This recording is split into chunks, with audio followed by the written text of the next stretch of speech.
চলার পথে হঠাৎ চোখে পড়ল রাস্তার ধারে পুকুর পাড়ে একটা গাছ কাটা হয়েছে।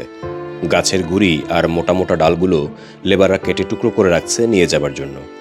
ঠিক তখনই চোখে পড়ল একটা শালিক পাখিকে। মাটিতে পড়ে থাকা পাতার স্তূপ আর ডালপালার ফাঁকে ঠোঁট চালিয়ে কি যেন খুঁজছে। অনেকক্ষণ তাকিয়ে থেকে বুঝলাম ও খাবার খুঁজছে না, ও খুঁজছে হারানো কিছু। কিছুক্ষণ পরেই আর একটা শালিক নজরে এলো। দুজনে মিলেই খুঁজছে। বুঝলাম এরা জোড়া শালিক। তাদের ছোট্ট সংসারটা ছিল এই গাছেই, কিন্তু গাছটাই তো এখন আর নেই।